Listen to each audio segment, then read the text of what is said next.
আন বনি ইসরাঈল ওয়ালা হারাজ, বনি ইসরাইলের ট্র্যাডিশন বর্ণনা করো, জিউস ট্র্যাডিশন বর্ণনা করো, এতে কোনো সমস্যা নাই। ওয়াজির বলে, ও সাইয়েদনা সুলাইমান, বড় বড় চোখ করে যে তাকালো লোকটাকে। সাইয়েদনা সুলাইমান বলে, হাদা মালাকুল মাউত, এটা মৃত্যুর ফেরেশতা। ওয়াজিরের কলিজায় পানি নেই, এটা কি ফেরেশতা? শুনে তো পিলে চমকে গিয়েছে, কয় কি মালাকুল মাউত তো আমার চিনে বলেছে, বাড়ি চিনে ফেলছে, আমার খবর আছে। সাইয়েদনা সুলাইমান আলাইহিস সালাম জিনদেরকে দিয়ে কাজ করাতেন, মেঘমালাকে দিয়ে কাজ করাতেন, বিশাল সিংহাসন নিয়ে পৃথিবীর প্রাচ্য থেকে পাশ্চাত্যে ঘুরে বেড়াতেন। সাইয়েদনা সুলাইমানকে ওয়াজির বলে, ও সুলাইমান, মেঘমালাকে আদেশ করে দেন, আমি আর এই ফিলিস্তিনের ভূখণ্ডে থাকতে চাই না। আকাশের মেঘমালার উপরে আমারে বসিয়ে দেন, আর বলে দেন আমারে নিয়ে যেন আকাশের মেঘমালা হিন্দুস্তানের ওই দূর পর্বতে রেখে আসে। আচ্ছা, আল হিন্দ, হিন্দের সবচেয়ে দূরবর্তী জায়গায় যেন আমার রেখে আসে। সাইয়েদনা সুলাইমান বললেন, আকাশের মেঘ যাও, আমার ওয়াজিরকে নিয়ে হিন্দুস্তানের একটা উপদ্বীপে রেখে আসো। রেখে আসা হলো। কিছুক্ষণ পর মালাকুল মাউত সাইয়েদনা সুলাইমানের কাছে হাজির। সাইয়েদনা সুলাইমান বললেন, ও মালাকুল মাউত, কই ছিলা? কই, একটু আগে হিন্দুস্তান থেকে আপনার ওয়াজিরের রূহ কবজ করে আসছি। সুবহানাল্লাহ পড়েন। এটা আবার কেমন কথা, তুমি ওইখানে গেলা কেন? কয়, রব্বুল আলামিন কিছুক্ষণ আগে আমার কাছে পয়গাম পাঠিয়েছে, যাও সাইয়েদনা সুলাইমানের ওয়াজিরের রূহটা কবজ করো। কবজ করার জায়গা হলো হিন্দুস্তানের উপদ্বীপ। কোন জায়গায়? মালাকুল মাউত এসে দেখে সুলাইমান নবীর সাথে মিটিং করে। ওয়াজির কার সাথে মিটিং করে? সুলাইমান নবীর সাথে। কিন্তু ফরমানে লেখা রূহ কবজ করতে হবে কোথায়? হিন্দুস্তানে। সুবহানাল্লাহ করবেন না? এই জন্য বড় বড় চোখ করে আমি তাকিয়েছি, আর মনে মনে ভাবলাম টাইম তো নাই, কারণ মৃত্যু তো অন টাইমে হতে হয়, এখনই ওর রূহ কবজ করতে হবে। কেমন করে ওইখানে যাবে আমি জানি না, আমি আগে চলে যাই। মালাকুল মাউত চলে গেল, যে দেখে ওই জায়গায় ওয়াজির হাজির। সাথে সাথে রূহ কবজ করে আল্লাহর কাছে চলে গিয়েছে। পড়েন সুবহানাল্লাহ।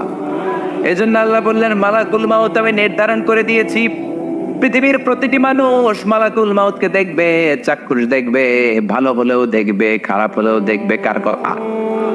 ভালো মানুষ যদি হয়, আল্লাহওয়ালা যদি হয়, ইসলাম প্রিয় যদি হয়, ডান পন্থে যদি হয়, মৃত্যুর সময় মালাকুল মাউত আলা সূরাতি শাবিন আলা আহসানি সূরা, একজন যুবকের আকৃতিতে চমৎকার তবতবে সাদা একটা জুব্বা পরে, জান্নাত থেকে জান্নাতি কাপড় নিয়ে, হানুত মিন হানুতিল জান্নাত, জান্নাতের সুগন্ধি নিয়ে মুমূর্ষ রোগীর মাথার সামনে এসে বসে যায়, আর দেহটার ইঙ্গিত করে বলে, ইয়া আইয়াতুহান নাফসুত তাইয়্যিবা, ও পবিত্র আত্মা।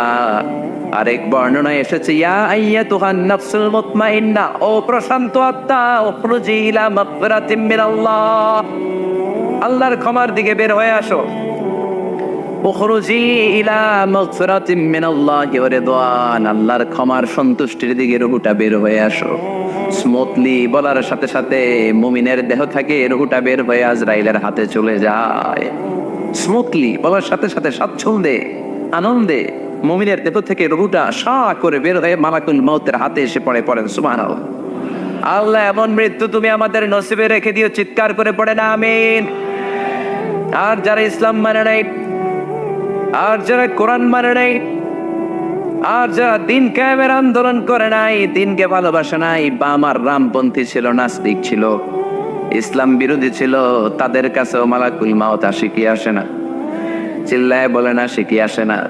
তাদের কাছেও আসে, কিন্তু আলা সূরাতি আফবাহি রাজুল, একজনের চেহারা যত ভয়ঙ্কর হতে পারে, যত নিকৃষ্ট হতে পারে, এরকম ভয়ঙ্করতম নিকৃষ্ট দুর্গন্ধওয়ালা একটা চেহারা নিয়ে আসে।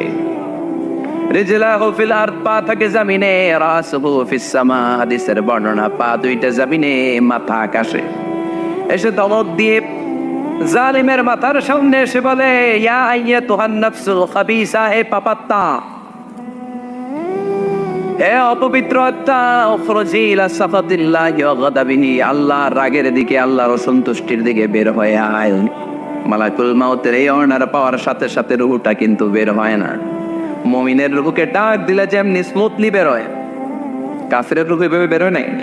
কথা বলেন, রূহটা টানে যায়, ফাতাতাফাররা, একবার রূহটা টানে যায়, আবার রুকুটা পায়ে যায়, আবার সামনে যায়, পায়ে যায়, হাতের মধ্যে ঢুকে ডানে বায়ে যায়।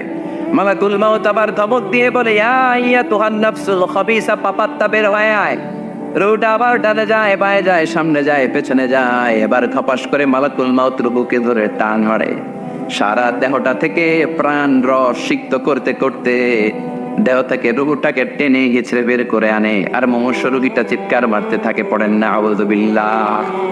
একটা জীবন্ত ছাগল, একটা জীবন্ত ছাগলের চামড়াগুলো জবাই না দিয়ে কেউ যদি টেনে টেনে বের করে, ছাগল জবাই হয় নাই কিন্তু চামড়া এক পাশ থেকে টেনে টেনে টেনে হিচড়ে আপনি গা থেকে বের করলে যত কষ্ট হয়, এর চেয়েও বেশি কষ্ট দিয়ে মালাকুল মাউত বামপন্থী আর কাফিরদের রুহুটা দেহ থেকে বের করে আনে, পড়েন না আউযুবিল্লাহ। আমাদের রুহুটা যেন আল্লাহ, মুমিনদের রুহু আপনি যেভাবে কবজ করেন ওইভাবে যেন আমাদের রুহুটা বের হয়ে আসে। আর জোরে পড়েন আমিন। এজন্য আল্লাহ বললেন, বাল তুফিরুনাল হায়াতাদ দুনিয়া ওয়াল আখিরাতু খায়রুম ওয়া আবকা। পাগলের মতো ওহাচ্ছন্ন হয়ে এই দুনিয়াটার পেছনে ছুটে বেড়াও। এই দুনিয়া আসল নয়, আখিরাত হলো আসল। চিল্লায় বলেন ঠিক কিনা? অস্থির, আমরা অস্থির, আমরা ব্যস্ত দুনিয়ার লোভে আর মোহে পড়ে আমাদেরকে যে মরতে হবে, চলে যে যেতে হবে, এটা ভাবার সময় আমাদের নাই। চিল্লাই কোন ঠিক কিনা? এজন্য বলা হয় মুতু ক্বাবলান তামুতু, মরার আগে একবার মরো। হাসিবু ক্বাবলান তুহাসাবু আলাইক, তোমার হিসাব কিয়ামতের দিন করার আগে তুমি তোমার হিসাব করো। জীবনে কি কি পাপ করেছি আমি জানি, আমার চেয়ে ভালো কেউ জানে না। চিল্লায় বলেন ঠিক কিনা? কি কি অন্যায় করেছি আমার হৃদয়ের মধ্যে কথাগুলো আছে না নাই? পৃথিবীর কেউ না জানলেও আমি জানি কি জানি না? পৃথিবী না জানুক আমি তো জানি, আমি কি পাপ করেছি হায়। পৃথিবী না জানুক আমি তো জানি, আমি কি পাপ করেছি হায়। আমার পাপের করলে বিচার, বাঁচার উপায় নাই আমার। দয়াময় প্রভু মাফ করো আমায়, মাফ করো আমায়। পড়ে না আমি আরো জোরে আমিন। এজন্য হাসিবু ক্বাবলান তুহাসাবু আলাইক, তোমার হিসাব বসার আগে নিজে হিসাব করো কি কি করলা। আসল মরণের দিন শটান হয়ে তো শুয়ে পড়ো ভাই, মরার আগে আরেকবার মরো। মরার আগে আরেকবার কি করবেন? কথা বলেন, মরার আগে কি করতে হবে? হঠাৎ একদিন বিছানায় শটান হয়ে শুয়ে যান, চক্ষুটা বন্ধ করেন, ভাবেন মরে গিয়েছেন। এই তোমার কুলমাউত চলে এসে রুহুটা নিয়ে গেল। আত্মীয় স্বজন চিৎকার চেঁচামেচি শুরু করে দিল, কান্নার রোল পড়ে গেল চারদিকে।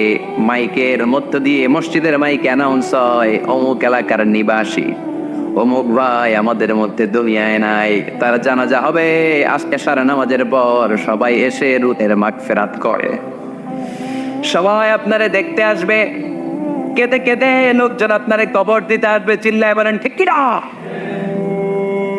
কেঁদে কেঁদে সবাই আসবে, দেখার জন্য আসবে। ছেলেগুলো কাঁদবে, স্ত্রী কাঁদবে, বাবা মা কাঁদবে, বন্ধু বান্ধব কাঁদবে। আর ঘরের মধ্যে রাখা হবে না। এবার আপনাকে গোসল দেওয়ার পালা। চক্ষু বন্ধ করে চিন্তার দরকার আছে না নাই? কথা বলেন। হঠাৎ করে, হঠাৎ করে শুনবি একদিন আমার মৃত্যুর খবর।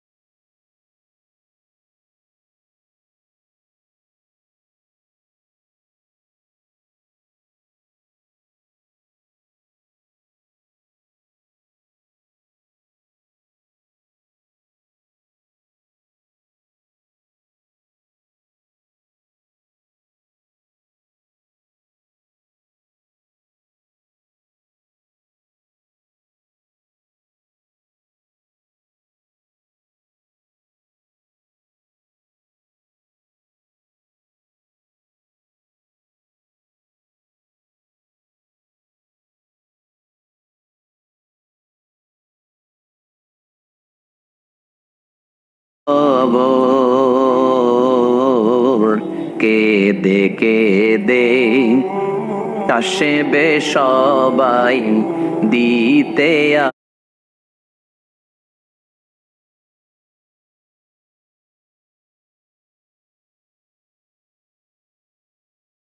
আমায় কবর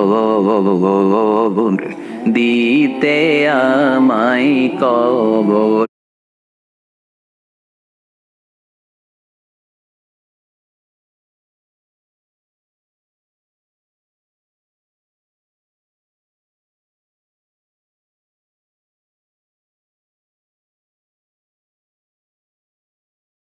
ঠিক কি না?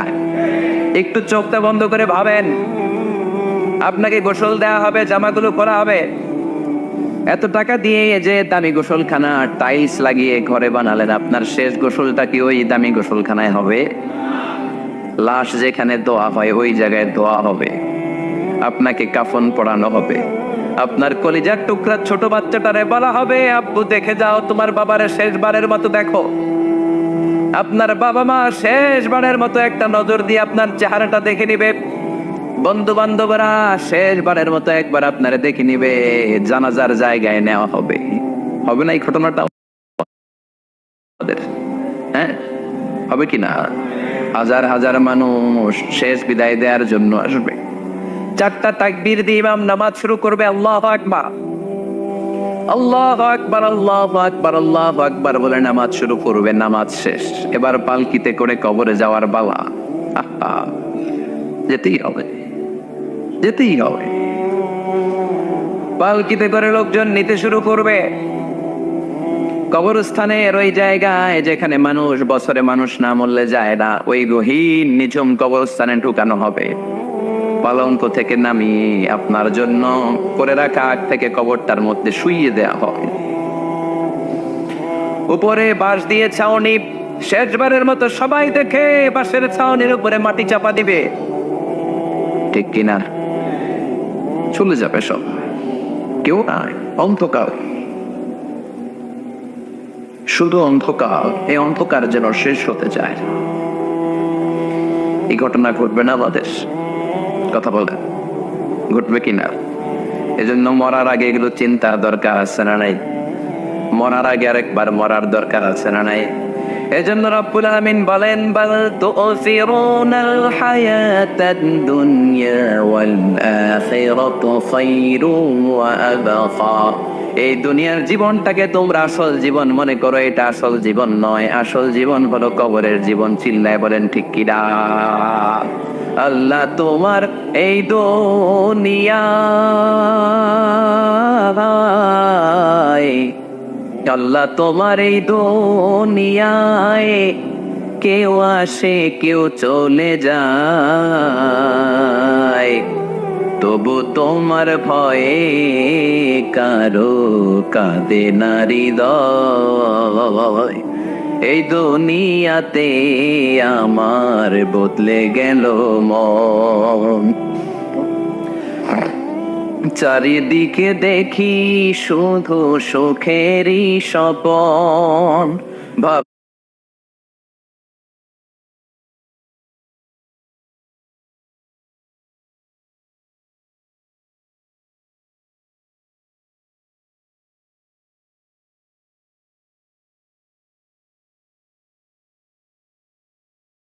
বলো না মন আল্লাহ ছাড়া,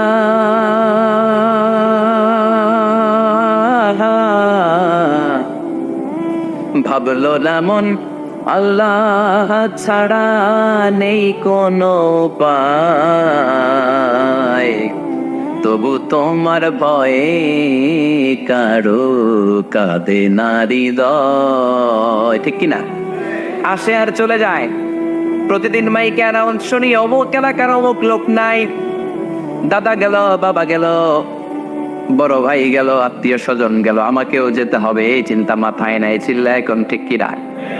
এজন্য লাইফটা হলো one time, one chance, second কোনো চান্স আপনাকে দেয়া হবে নাকি? কাফেররা বলবে ইয়া রাব্বি আরেকটা সুযোগ দেন, লাউ আন্না লানা কাররা ইয়ানি মাররা, আল্লাহ একটা সুযোগ যদি পেতাম দুনিয়াতে ভালো করে আসতাম। আল্লাহ বলবেন ইন্নাহা কালিমাতুল কাইলুহা, এটা শুধু তাদের মুখের কথা, তাদেরকে আবার সুযোগ দিলেও তারা কিচ্ছু করবে না। চিল্লা এখন ঠিক কিনা? এজন্য একটা চান্স আমরা পেয়েছি, এই দুনিয়ার ওয়ান চান্সে আমরা ভয় পাবো একজনকে। চিল্লায় বলেন তিনি কে? এজন্য যেতে আমাদেরকে হবে। এই মরণ থেকে পালানোর কোনো সুযোগ কেউ পালাতে পারে নাই। এই মরণ হলো আখিরাতের প্রবেশদ্বার। মরণ নামক পালকিতে চড়ে আমরা কবরের ভেতরে ঢুকি।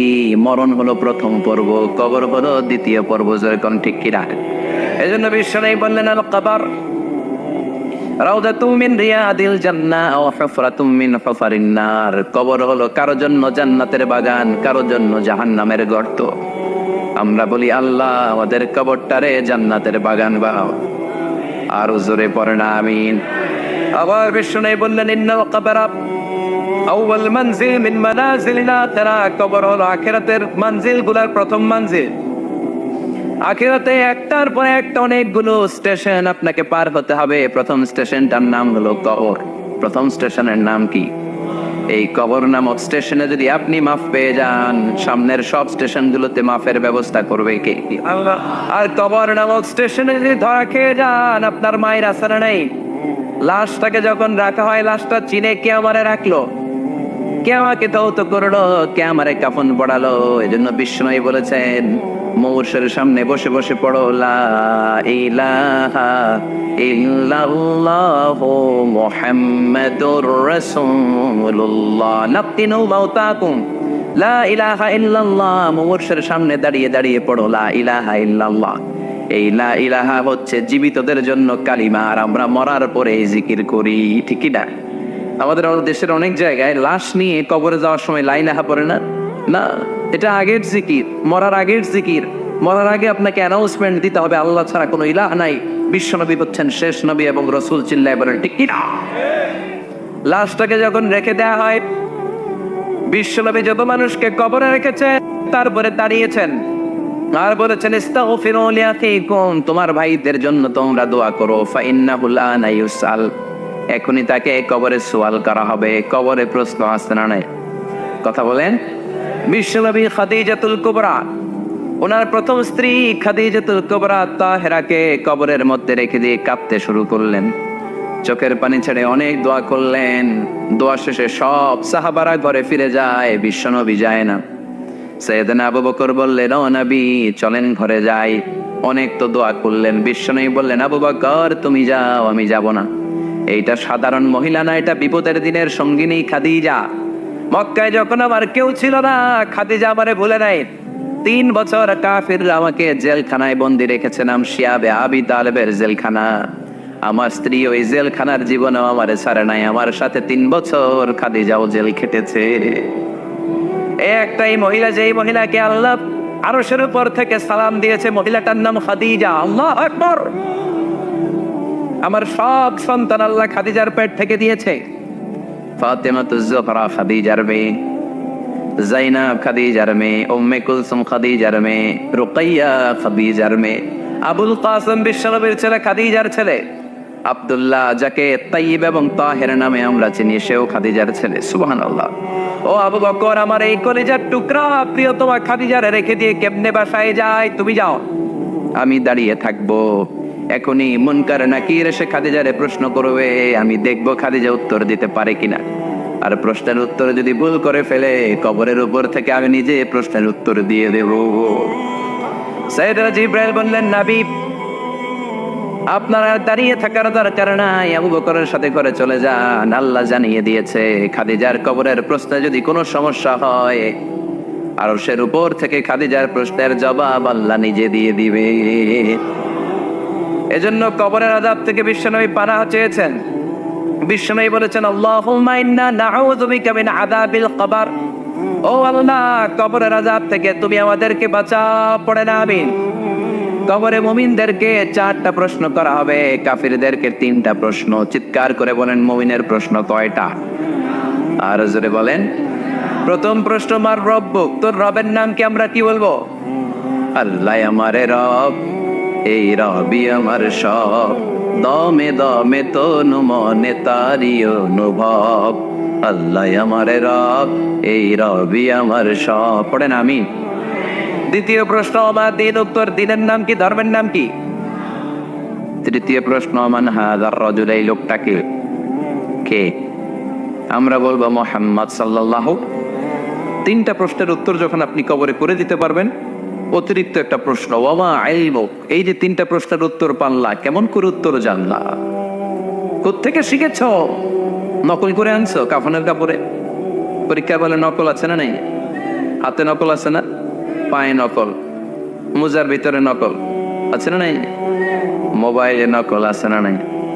নকল থেকে আল্লাহ তুমি বাঁচাও। আরো আসতে তো না আমি। কিভাবে জানলা? কেমন করে তিনটা প্রশ্নের উত্তর শিখলা? What is the source of your knowledge? তথ্যসূত্র কি? আপনাকে বলতে হবে আমি যেই কিতাবটা থেকে শিখেছি কিতাবটার নাম কি। চিল্লায় বলেন কিনা? এই কিতাবটা হলো কোরআন। আপনাকে বলতে হবে কোরআন থেকে আমি শিখেছি, বিশ্বনবীর হাদিস থেকে আমি শিখেছি। চারটা প্রশ্নের উত্তর যখন পারবেন, ফেরেশতারা বলবে আহলান সাহলান, খুশ আমদেদ, কংগ্রেচুলেশন, বাহ বাহ, তুমি তো চমৎকার পেরেছো। ফায়ুফসাহু লাহু কবরুহু ৭০ যিরাআন, মুমিন বান্দার কবরটা ৭০ হাত লম্বা করে দেয়া হবে। ইফতাহু লাহু বাবুন ইলাল জান্নাত, জান্নাতের দিকে তার কবর থেকে একটা দরজা বানিয়ে দেয়া হবে। জান্নাতের সুঘ্রাণ ঠান্ডা বাতাস এসে তার কবরের ভিতরে ঢুকতে শুরু করবে। ইলবাসু লিবাস মিন আহলিল জান্নাত, জান্নাতীদের পোশাক তার গায়ের মধ্যে পরিয়ে দেয়া হবে। আল্লাহু আকবার। আর বলা হবে নাম কানাউমিল আরুস, বাসর রাতে বর যেমনি কনেকে নিয়ে ঘুমিয়ে যায়, তুমিও একটা ঘুম দাও। আলহামদুলিল্লাহ পড়ে মুমিন বান্দা আনন্দের একটা ঘুম দিবে। ইসরাফিলের সিংগার আওয়াজ ছাড়া পৃথিবীর কোনো কিছুই তার আগে ঘুম ভাঙতে পারবে না। আল্লাহ আমরাও যেন সেদিন কবর একটা মজার ঘুম দিতে পারি, তুমি তৌফিক দাও। জোরে বলেন আমিন।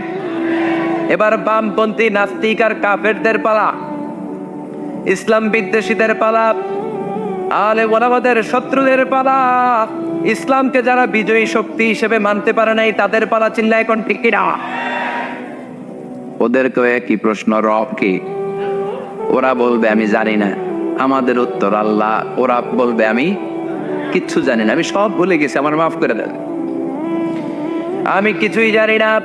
তবে আমি ইসলাম বিরোধীদের সাথে চলতাম, যারা ইসলাম রে বাস দিত আমি তাদের সাথে স্লোগান দিতাম। এরকম ডাকাইত আছে না নাই? দ্বিতীয় প্রশ্ন, আমার দিন ও তোমার ধর্মের নাম কি? কয় আমার ধর্ম নাই, আমার ধর্ম কর্ম নাই, আমি খালি দুনিয়াকে মাচালে লো, দুনিয়া তোমারই হে, আমি খালি তুম্মা চলে দু, আছে না নাই? আমি শুধু মৌজ মাস্তিতে ব্যস্ত ছিলাম, আমার দুনিয়া নাই, দিন নাই, আখেরাত নাই, রবকে আমি জানি না, ধর্মকে জানি না।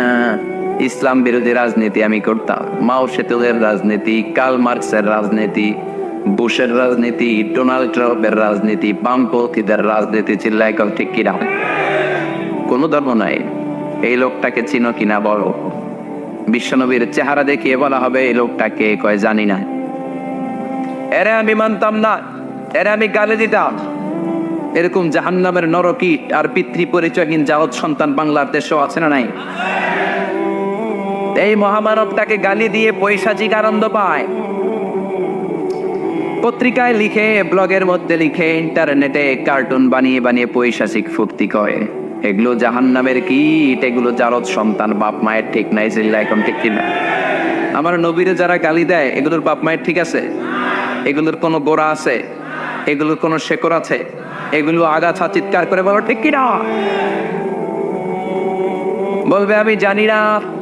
ফেরেশতারা বলবে দাঁড়া, আমরা জানি। তোর সাথে কেমন আচরণ করতে হবে আমাদেরকে ট্রেনিং দিয়েছে কে? এইবার শুরু হবে মাইর। কি শুরু হবে? কথা বলেন। মাইর। ফায়ুদরাবু বিমা তারিকা মিন হাদিদ, লোহার হ্যামার দিয়ে শুরু হবে মাই। এক একটা হ্যামারের বাড়িতে মাথাটা ফেটে চূর্ণ বিচূর্ণ হয়ে যাবে, দেহটা জমিনের ভেতরে ৭০ গজ ডুবে যাবে, দেবে যাবে। ওর চিৎকারে কবরস্থানটাও থারথার করে কাঁপবে। আবার জমিনকে বলা হবে ইলতাইবি, চাপা দে। জমিনে ঢুকে যাওয়ার পরে জমিনের এ পাশ থেকে একটা চাপা মাটি চাপা, বাম দিক থেকে মাটি চাপা, দুই চাপায় ডান দিকের পাজর বায়ে চলে যাবে, বাম দিকের পাজর ডানে চলে আসবে। ওর চিৎকারে কবরস্থানটা থার থার করে কাঁপবে।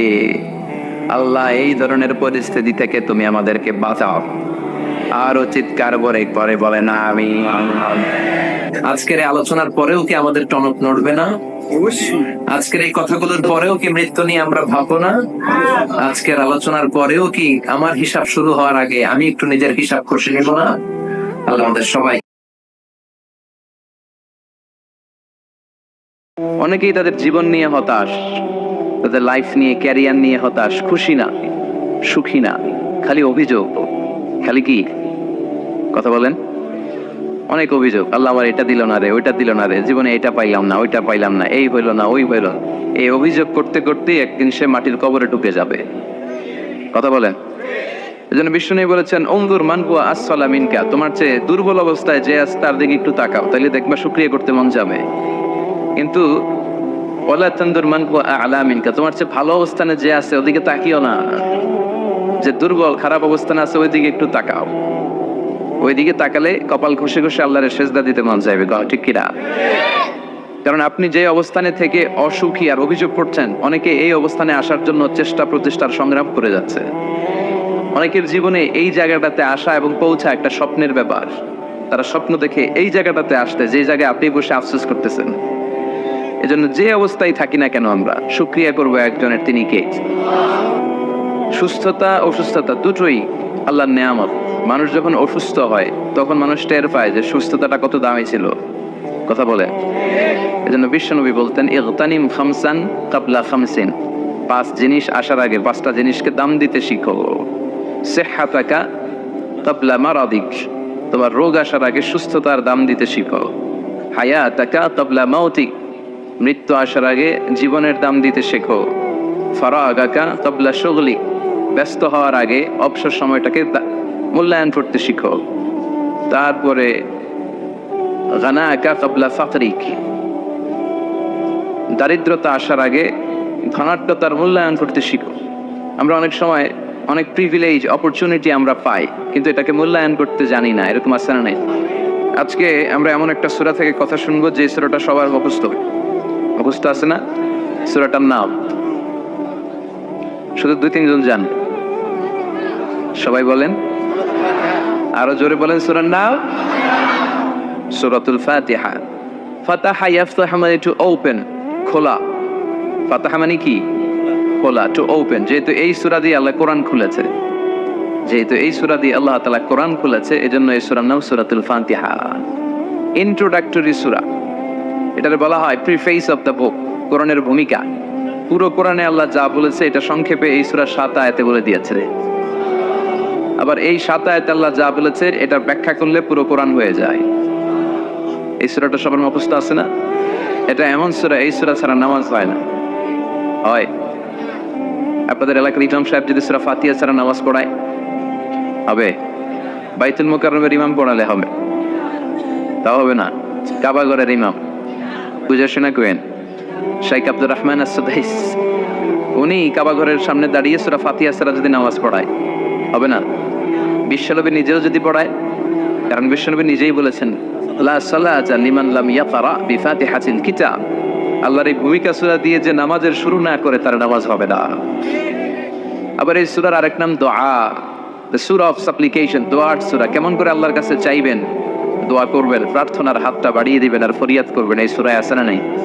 প্রতিদিন এই সূরায় আমরা বলি ইহদিনাস সিরাতাল, সবাই বলেন ইহদিনাস সিরাতাল। ও আল্লাহ, তুমি আমাদেরকে সরল সঠিক পথ দেখাও। আমাদেরকে পথ দেখায় কে? আমাদেরকে হেদায়েত দেয় কে? বিশ্বনবীও কাউকে হেদায়েত করতে পারেন। আল্লাহ বললেন, হে নবী, ইন্নাকা লা তাহদি মান আহবাবতা ওয়ালাকিন্নাল্লাহা ইয়াহদি মান ইয়াশা। হে নবী, আপনি চাইলেই কাউকে হেদায়েত করতে পারবেন না, কারণ হেদায়েত করে কে? পৃথিবীতে অনেক বাবা ছিল নবী, ছেলের হেদায়েত হয় নাই, আছে না? নাই? অনেক ছেলে ছিল নবী, বাবার হেদায়েত হয় নাই, আছে না? নাই? স্বামী ছিল নবী, স্ত্রীর হেদায়েত হয় নাই। স্ত্রী ছিল আল্লাহর ওলি, স্বামীর হেদায়েত হয় নাই, আছে না? নাই? সাইয়েদনা ইব্রাহিম আলাইহিস সালাম আল্লাহর নবী, রাসূল, উলুল আজমি মিনার রাসূল, কিন্তু তার বাবার হেদায়েত হইছে? নূহ আলাইহিস সালাম আল্লাহর নবী, ছেলের হেদায়েত হইছে? লূত আলাইহিস সালাম আল্লাহর নবী, স্ত্রীর হেদায়েত হয়েছে? আসিয়া, যার কথা আল্লাহ কোরআনে বলেছেন গোটা বিশ্বের মুমিন নারীদের মডেল বানিয়েছেন আল্লাহ এই ফেরাউনের বউকে আসিয়াকে। সুবহানাল্লাহ। মুমিন নারীদের মডেল কাফেরের বউ, কাফেরের বউ মুমিন নারীদের মডেল। আসিয়া আল্লাহর কাছে এত প্রিয়, প্রিয় ভাজন, কিন্তু ফেরাউনের কপালে হেদায়েত নসিব হয়েছে। হেদায়েত দেয় কে? আমরা যদি পথ হারাই, পথ দেখাবে কে? আমি যদি কোনো দিন পথ ভুলে যাই, হাতছানি দিয়ে কাছে নিও, মমতার বন্ধনে আমায় বেঁধে সব ভুল ক্ষমা করে দিও। আমি যদি কোনো দিন পথ ভুলে যাই, হাতছানি দিয়ে কাছে নিও, মমতার বন্ধনে আমায় বেঁধে সব ভুল ক্ষমা করে দিও। পড়ে নামে আমাদের ভুল ক্ষমা করে কে? আল্লাহ বলেন আমি হচ্ছে গাফিরিয যামব ওয়া কাবিলিত তাওব। আমার কাজ হচ্ছে তওবা কবুল করা আর ক্ষমা করা। শয়তানের কাজ ওয়াসওয়াসা দেওয়া, আমাদের কাজ ভুল করা, আল্লাহর কাজ খালি মাফ করা। কি আল্লাহ আমরা পাইছি, আমরা ভুল করলে সব মাফ করে দেয়। শয়তান আল্লাহর চ্যালেঞ্জ দিয়ে বলে, আল্লাহ তুমি এতগুলো জান্নাত কেন বানালে? তোমার বান্দাগুলো তো জান্নাতে ঢুকতে পারবে না। আল্লাহ বললেন কেন? শয়তান বলে, আমারে যেহেতু জাহান্নামী বলছো, আমি সবগুলার একসাথে নিয়ে জামাতে জাহান্নামে ঢুকবে, জামাতে সবগুলারে ঢুকাম। আমিও মরুম তো গরো মারুম, আমিও মরো তো গরো মারুম। আল্লাহ বলে, তাই তোর এত সাহস, তুই আমার উপরে কথা বলিস, আমাকে চ্যালেঞ্জ ছুড়ে দিস? আমি তো সব রাজার বড় রাজা, মহারাজা, আমি রাজাদিরাজ, আমি অব্যয় অক্ষয়, আমার কোনো ক্ষয় নাই লয় নাই, আমি সদা জাগ্রত, সদা সজাগ, শাশ্বত চিরঞ্জীব, আমার উপর দিয়ে কেউ কথা বলার স্পর্ধা দেখায় না, আমার উপরে কোনো কথা নাই। ঠিক আছে, তুই চ্যালেঞ্জ দিলে আমিও চ্যালেঞ্জ দিলাম। তুই আজীবন ওয়াসওয়াসা দিবি, তুই আজীবন বান্দারে দিয়ে গুনাহ করাবি, নামাজ কাজা করাবি, মিথ্যা বলাবি, জিনা করাবি, চুরি করাবি, কিন্তু কোন এক তাফসির মাহফিলে এসে মনটা প্রাণটা দিয়ে যখন তাফসির বুঝে, হৃদয়টা গলে, চোখের পানি ছেড়ে আমার বান্দা আমার কাছে ক্ষমা চাইবে, আমি সব গুনাহ মাফ করে দেব। তখন তুই কি করবি? আমি মাফ করব, তুই কি করবি? তো সুবহানাল্লাহ বলবেন না? ওই আল্লাহর উপর ভরসা লাগে। হ্যাঁ, থাকবে একজনের উপর, তিনি কে? অন্য কারোর উপর ভরসা করেন না ভাইরা। পিসাবের উপর কোনো ভরসা নাই, বড় হুজুরের উপরে কোনো ভরসা নাই, কোন নবীর উপর কোনো ভরসা নাই, কোন অলির উপর কোনো ভরসা নাই। আমাদের ভরসা আমাদের আল্লাহর উপর। চিল্লায় বলে ঠিকিরা। মান নুকিশা উযিবা, যার হিসাব নিকাশ নেওয়া হবে তার ধ্বংস। আল্লাহ যদি হিসাব চায় যে কেন করলি, এত নেয়ামত দিলাম, আমারে ডাকলি না কেন, আমার পথে চললি না কেন, হকের আন্দোলনে নামলি না কেন, কোরআনের আন্দোলনে শরীক হলি না কেন, আল্লাহ যদি ধরে বসে আমাদের কোনো উত্তর থাকবে? কথা বলে। আল্লাহ যদি বিচার করতে বসে আমাদের কোনো পালাবার উপায় নাই। যদি আল্লাহ দয়া করে মাফ করে দেয়, তাইলে কেল্লা ফতে। কথা কও। এজন্য ওই আল্লাহর সাথে একটা সম্পর্কের দরকার আছে না নাই? এজন্য আমরা আল্লাহর কাছে বিচার টিচার